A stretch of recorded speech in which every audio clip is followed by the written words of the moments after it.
जाए। और अगर समाज को साक्षी न किया जाए तो बोलो ईमानदारी से शर्मिंदित होना पड़ता है कि नहीं होना पड़ता समाज में, कि पता ही नहीं चला कि कब शादी हो गई बिटिया की, बेटी की शादी कब हो गई। तो फिर तुमसे तुम ऐसे कर लेते हो चुपचाप, फिर वो कहते हैं यार पता नहीं चला, तुम बोलते क्यों नहीं हो, कब शादी हो गई, कहे हो गई। अब हो गई इसका मतलब है कि बाप संतुष्ट नहीं हुआ, सीधी सी बात, संतुष्ट नहीं हुआ वो, तभी तो वो सिर उठा के नहीं बोल पा रहा है, सिर उठा के नहीं बोल पा रहा है। प्रत्येक बेटी हमारे देश की सीता बन जाए, और अगर सीता बन करके अपने अस्तित्व और व्यक्तित्व को समाज में लाएगी तो जनक बन करके प्रत्येक पिता का सिर ऊंचा हो जाएगा, मस्तक ऊंचा हो जाएगा। हर बाप अपने को महाराज जनक की तरह मानेगा कि मुझे बेटी सीता जैसी मिली है। इसलिए बेटियों को भी चाहिए कि अपने अस्तित्व को बचाएं और अपने माँ बाप के अस्तित्व को बचाएं, अपने खानदान के अस्तित्व को बचाएं, अपने कर्तृत्व और व्यक्तित्व के बल पर बचाएं। आइए सुनिए, जनक जी ने कहा कि ठीक है स्वयंवर हो गया, धनुष टूट गया, लेकिन अभी हम संतुष्ट नहीं हैं। कहा फिर कैसे संतुष्ट होगे? बोले जब तक बारात नहीं आ जाएगी। क्यों भाई बारात, तब तक कैसे संतुष्टि मिलेगी? तो बोलो जनक जी महाराज ने बारात बुलवाई कि नहीं बुलवाई? अयोध्या से बारात आई थी मिथिला में कि नहीं आई थी?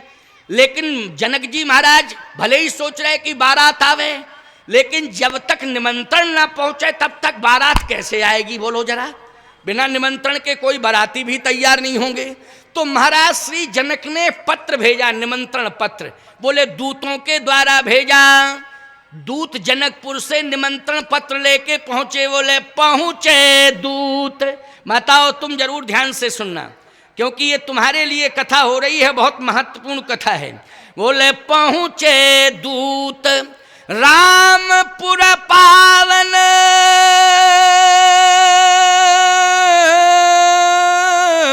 ओ हर से नगर बिलोक सुहावन। जैसे ही दूत चिट्ठी लेके पहुंचे, याद रखना वातावरण देखा अयोध्या का, कितने सुंदर संस्कार थे अयोध्या में, कि जैसे ही दूत प्रवेश किए तो प्रभावित हो गए। क्यों? क्योंकि प्रवेश जैसे ही किया तो स्वस्ति वाचन सुनाई दिया दूतों को। क्या सुनाई दिया कानों में? स्वस्ति वाचन। ईमानदारी से बताओ, आपके गांव में कोई घुसे और यज्ञ से स्वस्ति वाचन सुनाई दे रहा हो, वेद ध्वनि सुनाई दे रही हो, तो सुनने वाला कहेगा कि नहीं कहेगा धन्य है ये गांव बहुत संस्कारी है? बोलो समझेगा कि नहीं समझेगा घुसने वाला?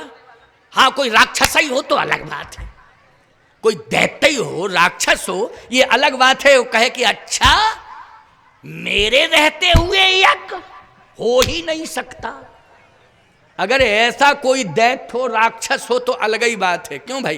तो कन्फर्म है कि विनाश का प्रमाण पत्र लेने जा रहा है, वो अपने विनाश का प्रमाण पत्र लेने जा रहा है, संकेत मिल रहा है। लेकिन ध्यान से सुनना, अगर स्वस्ति वाचन सुनाई दे, वेद ध्वनि सुनाई दे, तो बोलो वो प्रभावित हो जाएगा कि नहीं? तो पहुंचे दूत रामपुर पावन, हर से नगर बिलोक सुहावन। जैसे ही दृष्टि डाली तो हर दरवाजे पर तुलसी थी। तुलसी हर दरवाजे पर पहले तुलसी होती थी, आज भी छत्तीसगढ़ में सबसे ज्यादा तुलसी। छत्तीसगढ़ में तो हम प्रायः देखते हैं कि ऐसा कोई घर नहीं होगा जिसमें तुलसी ना हो, हर घर में तुलसी है। इसलिए मैं कहता हूं कि इस घोर कलिकाल में, भले ही अयोध्या उत्तर प्रदेश में है, भले ही चित्रकूट मध्य प्रदेश उत्तर प्रदेश की सीमा में है, जगन्नाथ धाम उड़ीसा में है, और बद्री धाम हिमालय में है, लेकिन ये सारे धाम अलग अलग हैं। ठीक है, कोई किसी प्रदेश में है, कोई किसी प्रदेश में है, लेकिन मैं तो कहता हूं छत्तीसगढ़ में हर घर घर में तुलसी है। इसलिए छत्तीसगढ़ में तो चारों धाम एक साथ हैं प्यारे, क्योंकि घर घर में तुलसी दिखाई दे रही है। ये भक्ति का साम्राज्य स्थापित है। बोलो चारों धाम है कि नहीं? एक छत्तीसगढ़ में ही चारों धाम स्थापित हैं। घर घर में तुलसी की पूजा होती है, घर घर में रामायण पढ़ी जाती है, घर घर में अतिथियों का सम्मान स्वागत होता है। ये संस्कृति आज भी कायम है छत्तीसगढ़ में। ये हमारी बात, ये हमारा संदेश ये YouTube चैनल के माध्यम से केवल भारत में नहीं, देश के कई अंतर्राष्ट्रीय स्तर पर अन्य देशों में भी प्रसारित हो रहा है। समझ रहे हो कि नहीं? विश्व के कई देशों में प्रसारण हो रहा है। तो बोलो ये छत्तीसगढ़ का नाम आया होगा कि नहीं आया होगा? कि एक संत बोल रहा है, एक जगतगुरु आचार्य धर्माचार्य बोल रहा है कि छत्तीसगढ़ में तो चारों धाम हैं। अयोध्या में जैसे प्रवेश किया तो कहा वातावरण बहुत अच्छा है, क्योंकि वेदत धुनी सुनाई दे रही है, घर घर में तुलसी दिखाई दे रही है। आहा, बहुत अच्छा। महाराज श्री जनक की बेटी के भाग्य खुल गए, जनक की बेटी के भाग्य खुल गए कि ऐसी ससुराल मिली है, ऐसी ससुराल। लेकिन ससुर कैसे मिले? ये तो गांव अच्छा है। अच्छा एक बात बताओ, गांव का वातावरण अच्छा होगा तो सास ससुर का वातावरण भी अनुकूल ही नहीं होगा? क्यों भाई, होगा कि नहीं होगा? हमारी समझ में तो होगा। तो गांव का वातावरण समझ करके देखो, सर्वेंट से मर्चेंट का पता अपने आप लग जाता है, और मर्चेंट से सर्वेंट का। क्यों भाई? ये आदान प्रदान की परंपरा है। तो सीधी सी बात यह है कि जनक जी महाराज के दूतों ने देखा, बोले बहुत अच्छा नगर, नाम सुना था, आए पहली बार, इतना सुंदर नगर, स्वस्ति वाचन सुनाई दे रहा है, घर घर में तुलसी है, घर घर में वेद पाठ हो रहा है, सबके ग्रह ग्रह होए पुराना, राम कथा रुचिरा कर नाना ग्रह, सबके ग्रह ग्रह होए पुराना, घर घर में पुराण हो रहा है। ऐसा कोई घर नहीं जिसमें पुराण ना हो रहा हो, ऐसा कोई घर नहीं जिसमें तुलसी ना हो, ऐसा कोई घर नहीं जिसमें स्वस्ति वाचन सुनाई ना दे रहा हो। ऐसा गांव का वातावरण देखा तो हर से नगर बिलोक सुहावन। आजकल तो बड़ी विडंबना है, गांव में घुसो तो पहले कुत्ता भौंकते हैं। इतने कुत्ते पैदा हो गए पता नहीं गांव में कि कुत्ते ही भौंकते हैं साहब।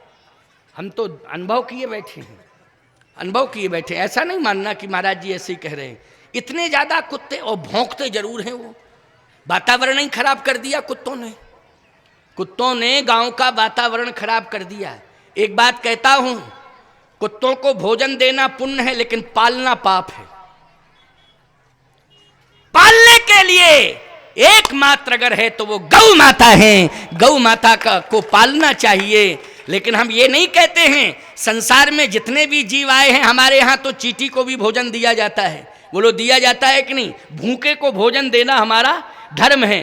कुत्ते को पालना नहीं चाहिए, कुत्ते को, भूखे कुत्ते को भोजन देना चाहिए। पालने का मतलब है घर के अंदर रखना। क्यों भाई? लेकिन आज उल्टा हो रहा है कि नहीं? कुत्ते घर के अंदर है, गौ माता है सड़कों पे टहल रहे। बोलो उल्टा हो रहा है कि नहीं हो रहा है? पालने के लिए गौ माता है, भोजन आप सबको दो, जो भी भूखा आवे। 84 लाख योनियों में कोई भी जीव हो, भूखा आए तो उसको भोजन देना चाहिए। लेकिन पालन करना है अगर, तो गौ माता का पालन करो, माता पिता का पालन पोषण करो, गौ माता का पालन पोषण करो। ये पालन पोषण करने के लिए संस्कृति हमारे यहाँ बनाई गई है। बनाई गई कि नहीं? अब देखा दूतों ने कि महाराज का राजमहल किधर है, तो अपने आप पता लग गया राजमहल का। और दूत जैसे ही राजमहल के पास पहुंचे तो गोस्वामी तुलसीदास जी महाराज कहते, दशरथ जी को पता चला कि जनकपुर से जनक जी ने दूत भेजे। तो दशरथ जी ने कहा स्वागत है, बुलाओ उनको। और जैसे ही महाराज श्री दशरथ ने जनक जी के दूतों को, महाराज श्री दशरथ को पता चला, दशरथ जी ने कहा बुलाओ दूतों को, ये जनक जी के दूत आए हैं जनकपुर से, हाँ जल्दी बुलाओ, जल्दी बुलाओ, स्वागत है, स्वागत है। दशरथ जी महाराज बार बार इस बात को कह रहे हैं। अब दूत जैसे ही पहुंचे साहब, अब दूत मानी संदेश वाहक, और कहाँ राजा और कहाँ संदेश देने वाला, कितना अंतर है। लेकिन जैसे ही पहुंचे दूत, गोस्वामी जी कह रहे हैं जनक जी महाराज के दूतों से दशरथ जी बोल रहे हैं। वातावरण देखो, इससे पता लग गया दूतों को कि सास ससुर भी बहुत अच्छे हैं, ससुर बहुत अच्छे हैं। क्यों? वातावरण कैसा है? ससुर बोल रहा है, सीता जी का ससुर क्या बोल रहा है? भैया कहो। बोलो क्या कह के संबोधित किया दूतों को? जल्दी बोलो। भैया कहा कि नहीं कहा? नहीं तो सीधा कह देते क्यों, क्या बात है? बोलो बोलो बोलो, क्या बात है? कैसे आए हो तुम? क्या लेके आए हो? बोलो बोलो बोलो बोलो, बोलो। क्या नाम है तुम्हारा? नाम क्या है? नाम क्या है? बोलो जल्दी। कह सकते थे कि नहीं? लेकिन नहीं, भैया कहो कुशल दो बारे सोमनी के निज नैन निहार।